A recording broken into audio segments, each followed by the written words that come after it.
Hey everyone, welcome back to Deeper Roots. At church, we can often see some things that aren't necessarily mandated in the Bible, but are instead a bit of tradition that don't really interfere with the gospel, namely things like an American flag on the stage to the left of a Christian flag. But there are some things that stem from these traditions or ideals that can end up becoming more than just traditions, more than just convictions. This week's question was submitted online, asking, why do we like war so much?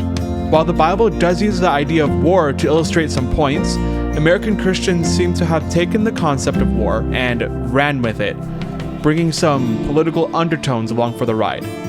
This great question, along with other wonderful questions that we've received, were submitted online. And if you want to ask your own question, you can do so at ibbvn.org/deeperroots. There's a form where you can submit your own question, follow up on a question that we've already talked about on the podcast, or even just give some feedback. We would love to hear it. Thank you for joining us today. Now let's get to the conversation.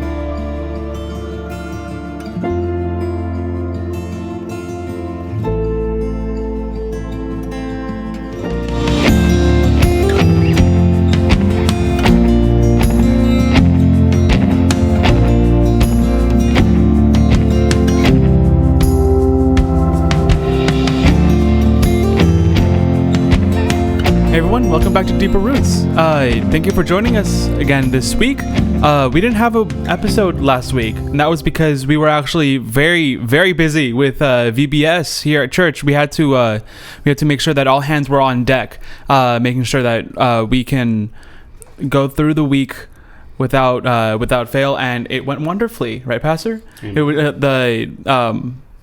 VBS was amazing. We had a good group of people helping out, and we praise God for the opportunity to be able to minister to the kids. But we're going to continue on with this week, and we have a new question this week. The question was submitted online using the form on the webpage. The question was, why do we like war so much? The person who submitted it clarified, people at my church like to talk about war and the spiritual war and enjoy being soldiers.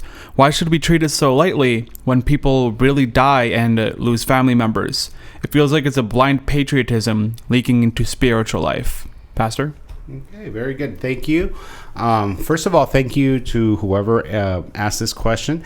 It's really encouraging for us here at Deeper Roots that other people outside our church are actually listening to our podcast and actually benefiting from it and asking questions. So I think this is definitely one question I can probably identify as not from our church, because it is a situation I do know to be very prevalent amongst English-speaking churches in particular, when it comes to the idea of war and or being patriotic, and when it blurs the lines into Christianity as well.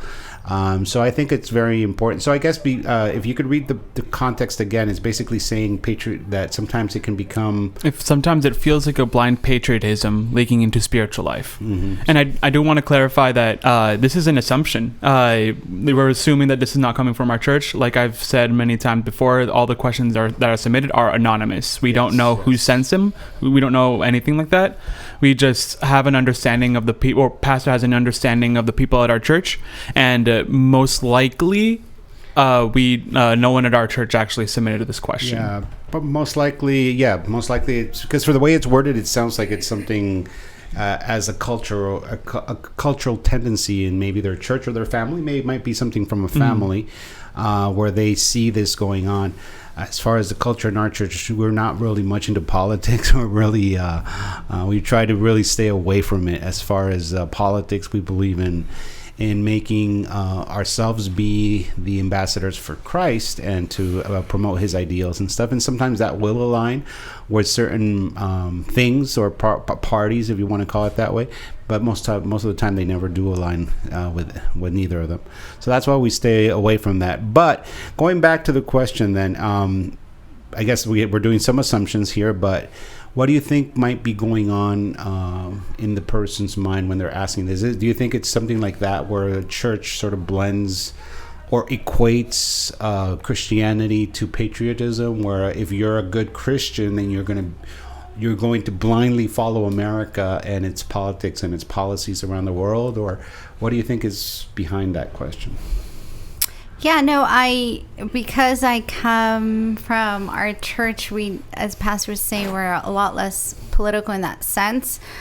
But I can see how it could happen, how people can, and actually we've seen it in this lovely pandemic that we've been going through, how a lot of people sadly have taken it to a political side, quote unquote, biblical side, when it's not, So I can see that happening in this situation where people believe or take it to the political side and believe blindly. I know, for example, Trump was very controversial within Christians because some believed blindly whatever he said was good, and some were like, no, it's not biblical, whatever. So I think that's where maybe we can see two groups, one that blindly follows and one that sticks to the Bible, not so much of a political view, and how that can be spewed and people can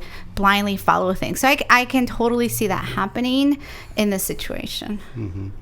Maybe we should break down the question part by part, because it starts with, why do we love war so much? So I'm not sure exactly if that means like as a nation we support war a lot. We as Americans, or maybe a church that's very patriotic, they believe in American could do no wrong and we have to go fight wars abroad and make sure everybody's like us, like America in other parts of the world. Do you think maybe that's... I think that the context here, I think within context, because this is being submitted to a Christian podcast, I think this is, the we is more about, why do Christians like war so much?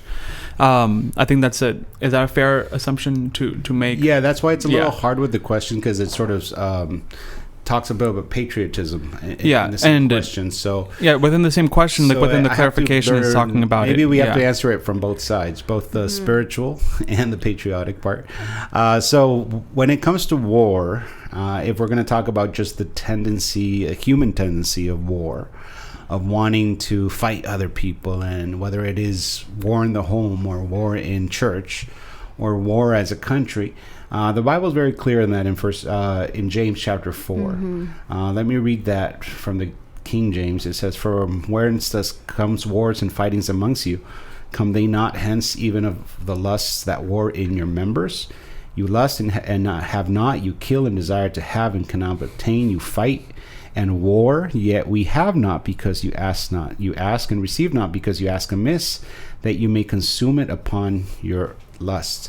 So the Bible is very clear, at least when it comes to that part of why war exists within the human heart. It's because we have a fallen nature, because we're always warring and lusting for things that we don't have, and because we always want to hurt other people, sometimes just because they don't agree with us. And now there comes a time where war unfortunately becomes necessary. It's not that God loves war, or that God would even approve or put a seal of approval on war all the time. It's just that sometimes he sent the people of Israel, for example, in the Old Testament, to war against other peoples, because they needed to get rid of certain things, or because they were also defending themselves. Now comes times where war, that is the only remedy to combat another evil. But the evil in itself is always in our hearts, and it takes many forms. And I think, like, when you take it from that point of view of why do we war amongst ourselves, it's going to be because of sin, because of that sinful nature within us, that we're always wanting to be better than other people. We always wanting to be right. We have a hard time respecting other points of view.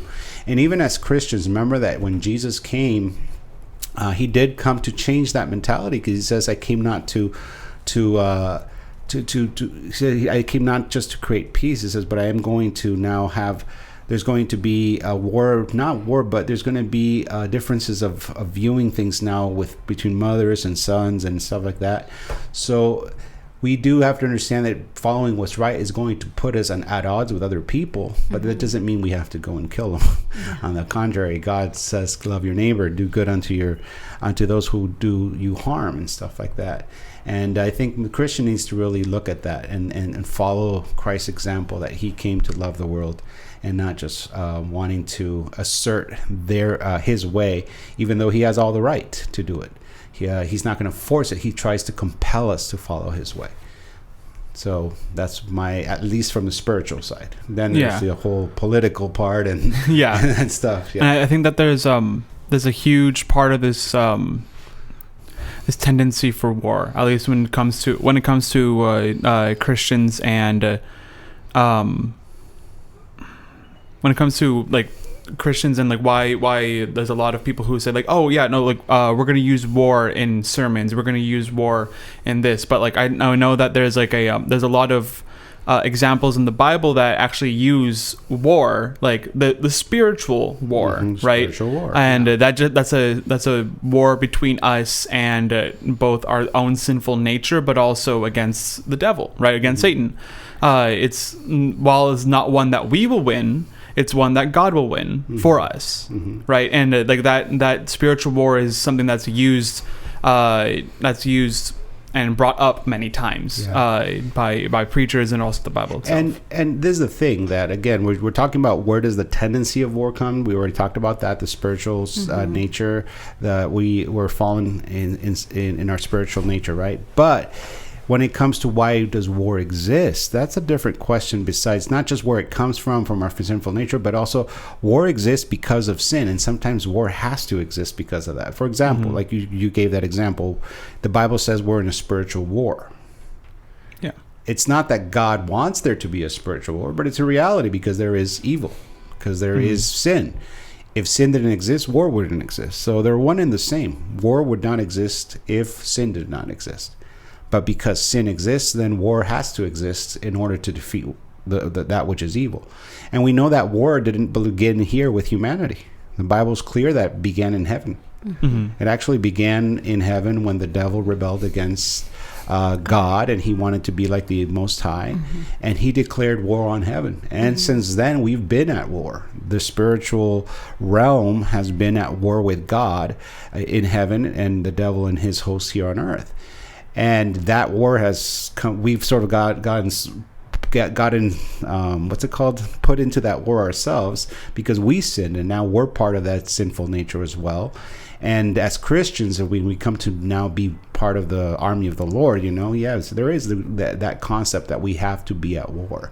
And sometimes maybe for a pacifist that would prefer just sermony and flowery sermons, that might be a little hard, because it's sort of like the utopian mentality, the people in the 70s of peace and love, but it's not reality. It's just a mentality that can never exist and will never exist until Jesus comes to reign on earth, when there will be peace and there will be no wars, because Jesus will be reigning on earth. And I think something you said, Pastor, about war existing because of sin. And if you think about it, and I've heard this been said, there's always been a war going on in the world, always. And that has, obviously to do with what Pastor was saying about sin. But I also believe that the illustration that the Bible uses is because it's something easy for us to understand that we are in a spiritual war. It's very easy. You can even tell a 5-year-old and they understand that. Not because we like war, because it's just such a big presence within our lives, everyone's lives. Everyone, not just American children. I can't even think of a time when there was no war in the world. There's because there is a right, there's a wrong, and because there's a wrong, there's going to be a war to defend what's right, and it also, that's where what's right also sometimes gets redefined, and that's why, like I said, some people that are all about peace and love and we should never mention war, they're not living in reality, because when they look at what they stand for and what they wish for the world to look like, they actually are at war against other ideals that are opposed to them. You know, whether it's that you promote a certain lifestyle or Black Lives Matter or whatever, you take a war mentality against the opposing viewpoint because you want this viewpoint to win. So war has always existed as long as there's two viewpoints and as long as there's the right and a wrong. And sometimes it becomes a necessity as well. And that's why, as Christians, we do claim to be at war. We are at war against that World which War II is a great example of necessity. Necessity, yeah. To overcome evil, we had to go to war, sadly. Yeah. Exactly, or else a lot of people would have been under the rule of Hitler and under his policies and the desire to wipe out the Jews and all that stuff. So, yeah, there comes times where war becomes necessary, but not because it's part of God's original plan or desires. It unfortunately exists and has to exist because of that. And the Bible also tells us that we as believers want always peace. We want to always try to keep peace. But as Pastor said, whenever there's right and wrong and we have to stand for what is right, there's always a situation that we're going to start fighting with people. But go ahead. No, it's true. I just reminded me of what my dad would say. He's all like, in Spanish he would say it, but he said, in school, I don't want you ever starting a fight. But if someone touches you, you better not just take it. And that's what he would say to tell me. He's all like, you never start a fight. I don't want to ever hear that you started a fight. And unfortunately, the two fights I got into, I started. It's debatable. It's debatable because, and it's funny because I guess you don't want to mess with pastor's water because both of them were in middle school. Both of them were for the exact same thing. Someone shoved me off of the water fountain when it was my turn, and then I just went at it. But that's the thing that my dad would always say. It's one thing to defend yourself. It's another thing to want to be starting a fight. And it's so true. I think that's something that as Christians we're taught, that we are to be people of peace, but that doesn't mean we're just going to be pushovers and never defend what's right. We should seek peace, but if we are attacked, if our ideals are being attacked, we have to defend them as well. Okay, so I think that the basis of the question, I think we can move on from this point, but I think the basis of the question is probably talking about why do Christians like the idea, why do Christians like the idea of, for example, America going to war or sending their own children to train to become soldiers? We were talking about this a little bit earlier, just reviewing before we started recording the podcast. But I wish I had a statistic for this. I do not have a statistic for this. Take this with a huge grain of salt. But out of pure observation, the only people that I have ever seen actually want to become soldiers or to go into the Marines or the Air Force or whatever have been in the church. It's not besides the fact that they pay my school tuition. That's the only reason why people went to ROTC, and as far as I'm aware, at school. If they weren't from a church already, that was already encouraging them to go to train. Yeah. So why do Christians? I do think have the fondness of war. We live in California. I just want to say that also. Yeah, I think there is elsewhere. There is maybe a sampling problem there, in maybe the statistic. Like I said, a huge grain of salt. It's just about observation. Because the reason is, I would agree. There's probably more of a tendency in Christian youth to want to be pro military and stuff like that, which is great. Fine, it's no problem with that.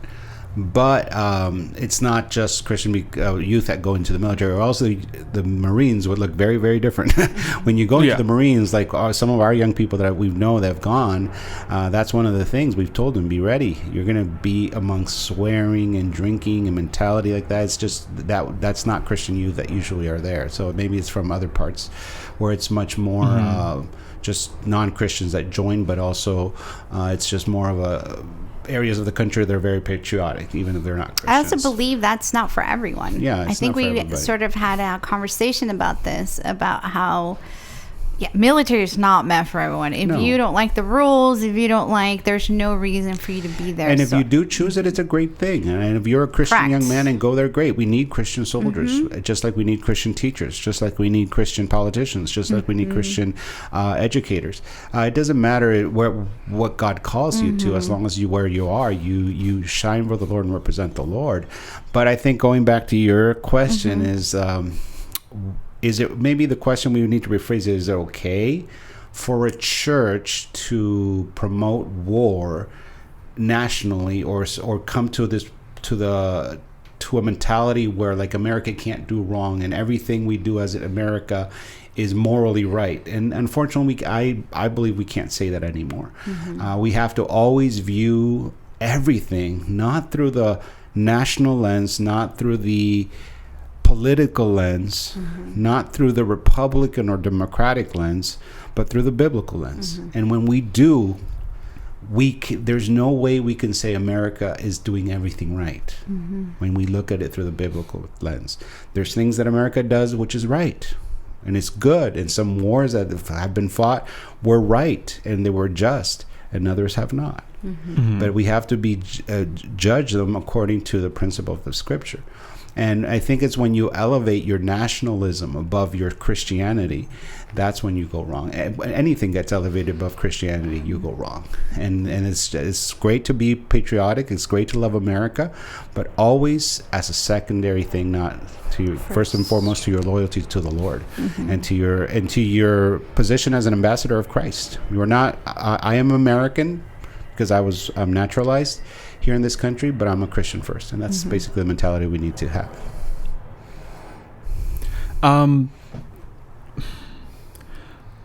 What about the idea that we're always just the fact that war is just so demanding of people, right? Man, I'm trying to come up with my words. I'm sorry. Part of the question talks about why do we treat it so lightly when people really die and lose family members, though. Okay. Like it's it oftentimes, like we as Christians, we take the idea of like honoring your country or honoring the authority, and then we take it just to such an extreme where like, okay, so we're going to send our kids to war, we're going to or we're going to go and we're going to enroll in the military ourselves, and people don't come back. So is that a part of like the sacrifice that that God demands of Christians? I'm a little confused by the part where it says lightly. It's all context. So unfortunately, like I said, we have to sort of assume context because we're not clear about the context of the question. But let me just insert a couple examples. Sure. Okay, so if we're saying that we take war lightly, as in that we're talking about the what's went on in Afghanistan this week. 14 or 13 of our soldiers got assassinated by the not by the ISIS-K. If we're going to be making fun of that from the pulpit, of course, what are we doing behind the pulpit if we're going to be speaking lightly of something like that? Of course, you should remove yourself from the pulpit if that's going to be. So I don't think that's the case, but yeah, you should never talk lightly about the service and the life and death of what people are going through, because people are going through that. Now, if the context is meant in that because there is real war, that we shouldn't use war as a metaphor for like spiritual war or the war against drugs or whatever, that's debatable, I guess. There is war and there is a spiritual war, and I think the cost is just as serious and just as important for us not to take lightly, because there's souls going to hell, not just lives being lost. We're talking about souls going to hell in this spiritual war. So it's important for us to speak of spiritual warfare, because lives are being taken into hell because of this war. So we should never take war lightly. I think we should speak with the dignity and the seriousness that it deserves, because it is unfortunately a reality of our existence. And the people who are fighting it and the people who do get lost, it should never be something that we make fun of or take lightly. I also think the lightly part, I don't know if it's also the part of when families or individuals decide to sign up, knowing that part of it is they might have to give their life away, as a sacrifice, right? Because it's just like a police officer. You don't know. There's some jobs, quote unquote, that you might give your life to it. And I don't know if that's what they were talking about, lightly. From the families I know that either I actually have a nephew, you have a brother. Like, there's some of us who have family in the Marines. They it's not a light. We don't take it lightly. It's and unfortunately the what's it called, the sacrifices doesn't end the day they leave the military. It's the sacrifices many years ongoing, mentally. I think that PTSD, all that stuff that they deal with, that they have to deal with for years to come. So we never should it's a big take lightly, sacrifice. or honestly, this is more maybe me personally speaking, but I think there is biblical principle. We should never make people feel like fools for having served this country, or less, yeah, because they decided to do that. No. Because I know people who believe no war at all, but I say if there was no war, we wouldn't have the country we have now. Of course. And it's people sacrificed their lives, millions, for us to have the freedom, and I think that's something that sadly we're seeing less and less in people, that they don't realize that a sacrifice had to be given. And we should be grateful for that. And people just live sometimes in a state that's not supported by reality. Can you see that when crisis happens? We saw that after 9/11, and we'll see that again if one day this country gets attacked. I doubt all the people that claim war should not exist. If the day of tomorrow we see Chinese boots or Russian boots on our land, destroying our cities, that we're just going to stand there and go, okay, no war. Peace and love. I think no Democrat, no Republican, no independent would stand there and just say, okay, let's not defend ourselves. Unfortunately, peace is what we want, but sometimes it comes at the cost of war. So a little while ago in the conversation, we were talking about like, at least in the United States, we can't really trust the nation to act biblically anymore. What quotes around the anymore is what I want to specify. Is that to say that we could have trusted a secular nation at all to begin with? There was a time where this nation was guided more by biblical principles than it is now. Was it ever perfect? No. But was there times where you could rally behind a cause because it was being guided by biblical principles? Because its people were being led. I mean, today we're in a culture where we're trying to find more equality for the African American community. I hope people would stop and realize that the person who started that whole change in ending slavery was the best president this nation ever had.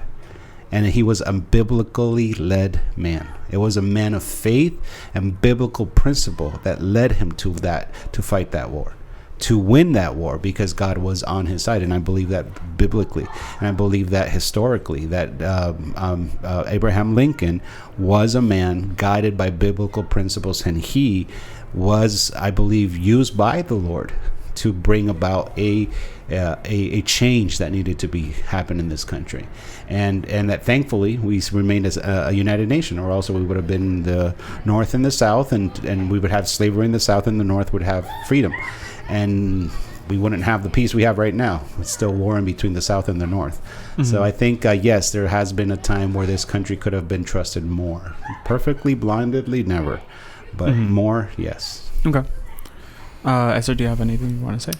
No, I mean, when Pastor was talking, I was also thinking of Churchill.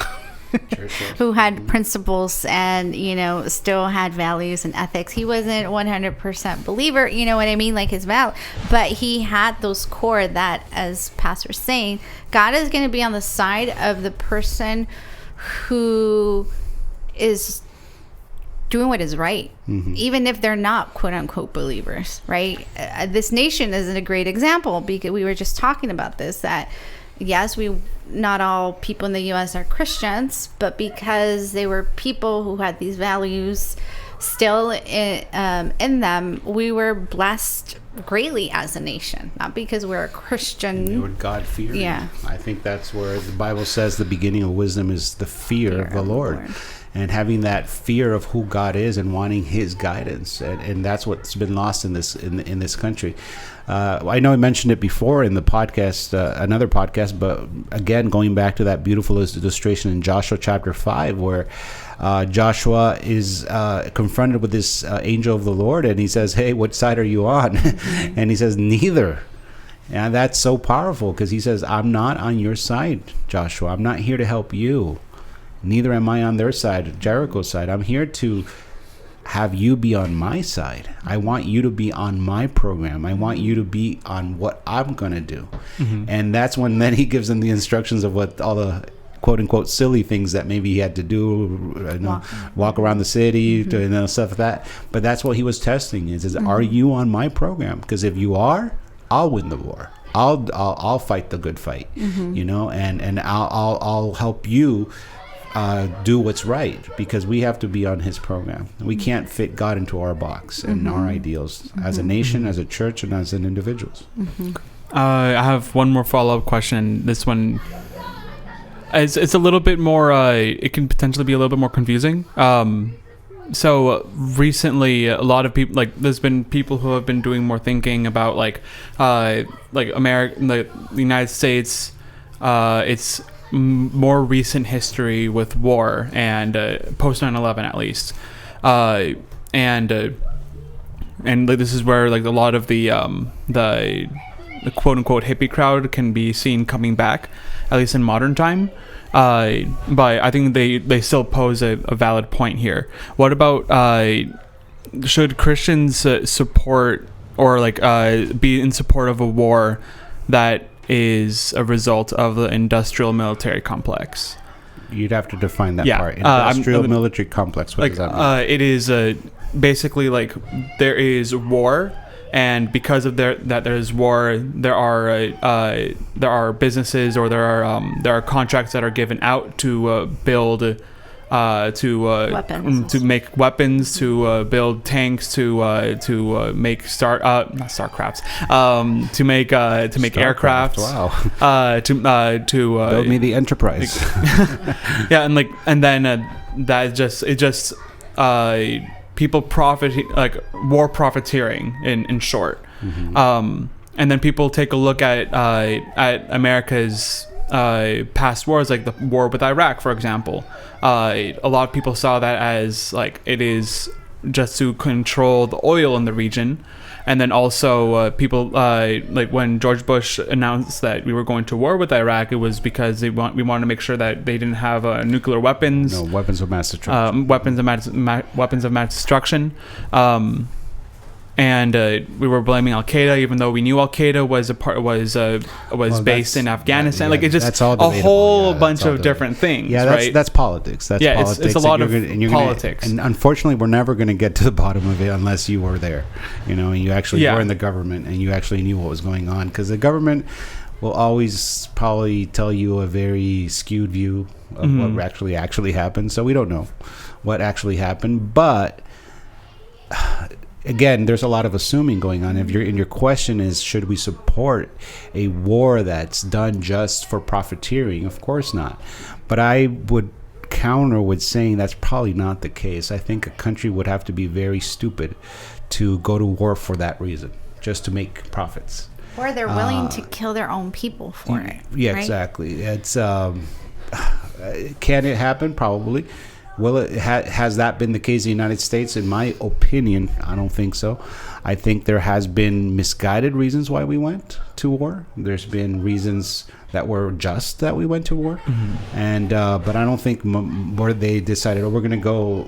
Like, for example, when the towers fell, I do not believe George W. Bush sat in his office and said, "Oh, here's a profiteering opportunity." Well, no, obviously not. Yeah. I think, hopefully not. Yeah. Hopefully not. I think we pray that it was not. His desire was to go and get the bad guys. And the bad guys of what happened, And yes, there was a lot of misinformation, and probably there was misinformation as far as the weapons of mass destruction and everything, and that's politics. I'm not going to get involved. But what's it called? Yeah, if hypothetically likely if a country went to war for that reason, yeah, of course, that's not a good reason to go to war for. I did want to mention that something that's been in my minds in the images we watched in the last couple of weeks, where you see some of the same pictures of us getting our helicopter off of the embassy in Vietnam, and the same thing right now going on in Afghanistan. And it's interesting, and I'm just going to put this out as my opinion, but I really believe there is an opinion there to be thought out, that, America hasn't won a war ever since the 70s, ever since the 60s and 70s, when we left our moral core, when we left our values, where we left God, where we chose to say God doesn't have a place in the schools, in our homes, in our public lives. America hasn't won a war, and it's embarrassing. It really is embarrassing that we go out there with an idea to do something and we can't complete it with all the money and power and influence that we have. And I believe that's not an issue of Republicans or Democrats. It's not an issue of policies. It's an issue of not having God's backing on this nation anymore. That America, whatever it did, it would go and do, and it would conquer. And now, 2 exact wars that we went to, lives lost, and nothing much accomplished, unfortunately. Not saying not anything got accomplished. Things did get accomplished, but not what we hoped to. Because America has lost its wind behind its wings, which is God. That's what I believe. Okay. As for why the original question, why do we Christians like war so much? I think that it's more of it's kind of like a weird Venn diagram. It's like people who are patriotic enough to go to war, and then also Christians and and also just the region in which you're at. Maybe people who are more in the closer to the south or the eastern part of the U.S. Are a little bit more prone to be more patriotic than people who are in California, for example. And it just so happens that a lot of evangelical Christians and Christian churches are there in that area. So I also want to say patriotism is not a bad thing. No, it's not a bad thing. No. It's a good thing. Yeah. It's when it gets equated or elevated above Christianity and our values as Christians. Or your spiritual life, quote unquote, is determined by how patriotic you are. Exactly. No, that's not that shouldn't be. I think in a way, it's crazy to think, but I think it's great too that in that area, churches, the few and brave churches that we have here in California, maybe stand stronger in that area, because here we're forced to be independent for God, because we can't. Here the difference of the politics are so vastly in contrast to our beliefs as Christians, that we have to stand up and say, no, I'm going to put up the flag of Christ. I think in other places like the South, where the policies tend to be sort of similar to the Christian values, sometimes it's so much easier to fall into that trap of equating or getting into that area where if you're not a good Christian, if you're not putting up the Trump flag or the flag here or whatever. I think it's great to support your country, but not at the cost of your values as Christians. That has to be first. And I think that's one thing. In the South, you see that a lot. You see Trump flags in front of churches. I'm like, I'm not gonna ever. If it's up to me, it's never going to happen in my church. Neither a Democratic flag, not a Black Lives Matter flag, not a rainbow flag, not anything, because here the only flag that flies is Christ and his ideals and his principles, and that's what we stand for. Okay. This is kind of a relevant question, but not necessarily relevant to the question itself. But why do we have an American flag why do we see American flags all the time in churches? Yeah, it's tradition.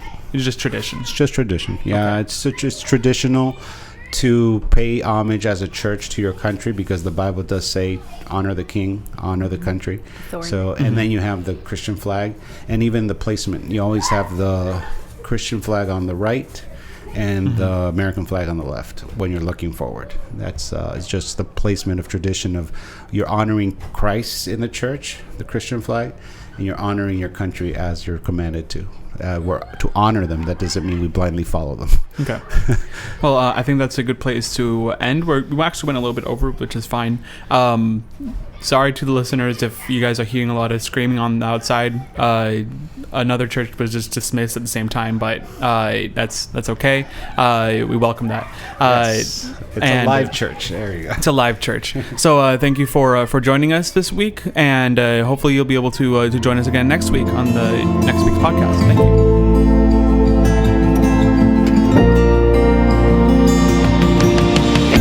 Thank you for listening to Deeper Roots.